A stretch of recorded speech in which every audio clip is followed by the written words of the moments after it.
प्यारे बच्चों, जैसा कि हम अब तक पढ़ रहे थे कि हमने एक एक करके हर लेसन के जो क्वेश्चन नंबर 13 जो हमारा बोर्ड के एग्जाम में आएगा लॉन्ग आंसर टाइप क्वेश्चन में, उनको हम एक एक करके पढ़ रहे थे और उसी क्रम में आज हम जो 10वां क्वेश्चन है उसको हम पढ़ेंगे और ध्यान से उसका प्रश्न को समझते हुए और उसके उत्तर को समझते हुए जब हम याद करेंगे तो हमें वो प्रश्न आसानी से याद हो जाएगा और हम एग्जाम में उसको भूलेंगे नहीं।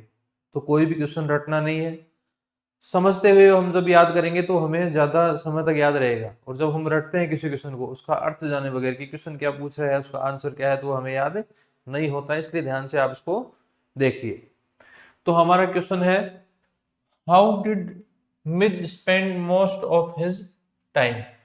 कि मिज जो था वो अपना ज्यादातर समय कैसे बिताया करता था इन प्लेइंग गेम्स, गेम खेलने में, खेल खेलने में मिज है वो अपना समय ज्यादातर कैसे बिताया करता था। तो मिज जो इस लेसन में एक जो नाम लिया गया है वो मिजबिल उसका नाम लेखक ने निकाला था और बाद में उसको शॉर्ट में क्या कहता है, मिज। और मिज कौन है? एक ओटर है। ओटर होता है जो नेवला जो परिवार है उसकी तरह दिखने वाला एक सदस्य होता है, नेवले के परिवार का ही, नेवले की तरह ही दिखता है मिज। तो उससे संबंधित ये हमारा पार्ट है। तो ये पूछा गया जो मिज जो था ना, जिसको हम उदबिलाव भी कह सकते हैं, उदबिलाव जो था उसके बारे में ये लेसन है। तो वो जो मिज था वो अपना ज्यादातर समय खेलने में कैसे बिताया करता था, ये हमारा प्रश्न है और इसको ध्यान से हमें इसको देखना है। इसका आंसर है Mij spend most of his time. कि मिज है वो अपना ज्यादातर समय बिताया करता था इन प्लेइंग गेम्स, गेम खेलने में अपना ज्यादा समय वो बिताया करता था। He would play for hours. He would play वह खेला करता था, फॉर आवर्स मतलब होता है घंटों तक। क्या खेला करता था? किससे खेला करता था? With ping pong balls. Ping pong balls जो थी उससे वो खेला करता था। अब पिंग पोंग बॉल क्या होती है? जो टेबल टेनिस जो गेम होता है उसके अंदर जो हल्की जो गेंद से जो खेला करते हैं उसी बॉल को क्या कहते हैं? Ping pong ball. तो वो पिंग पोंग बॉल से खेला करता था।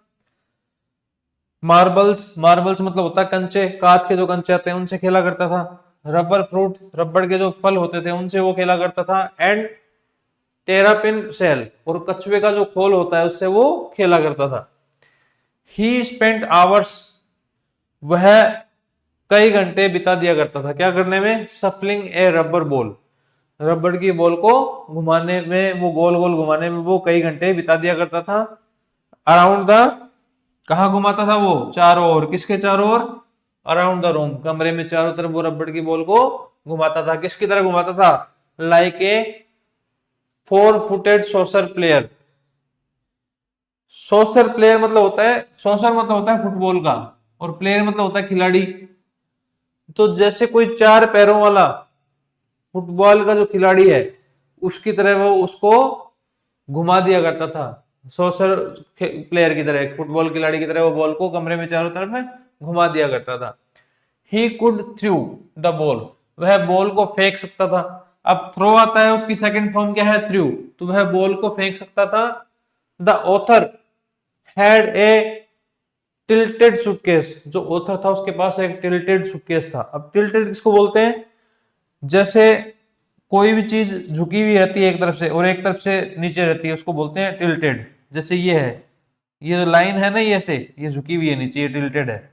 तो इस तरह से लेखक के पास क्या था? एक टिल्टेड सूटकेस था, एक झुका हुआ सूटकेस था। He would place the ball on his high and. तो लेखक जो था उसके पास जो सूटकेस था वो ऑटर क्या करता था? उसमें जो बॉल थी उसको हाई एंड पे, एक सिरे पर उस बॉल को रख देता था ऊपर की तरफ। And then he would dash around the other end, और उसके बाद वो तेजी से दूसरी तरफ दौड़ के आता था उस बॉल को धक्का देने के लिए। कि वो क्या करता था? ऊपर के सिरे की तरफ बॉल को रख देता था, फिर वो जैसे ही बॉल नीचे आती तो उसको दूसरी तरफ धक्का देने के लिए वो दौड़ करके दूसरी तरफ नीचे की तरफ आता था। टू एम्ब्यूस इट्स अराइवल, कि वो बॉल के आने तक वहां पर उसको धक्का देने के लिए आता था। एम्ब्यूस मतलब होता है धक्का देने के लिए। अब आगे देखिए, मार्बल्स वर हिज फेवरेट टॉयज। जो मार्बल्स थे, कंचे थे, उसका फेवरेट टॉयज थे, फेवरेट खिलौना थे। फॉर हिज पास टाइम, अपना समय बिताने के लिए। तो आप अच्छी तरह से इस प्रश्न को पढ़िए और ध्यान से इसको देखिए।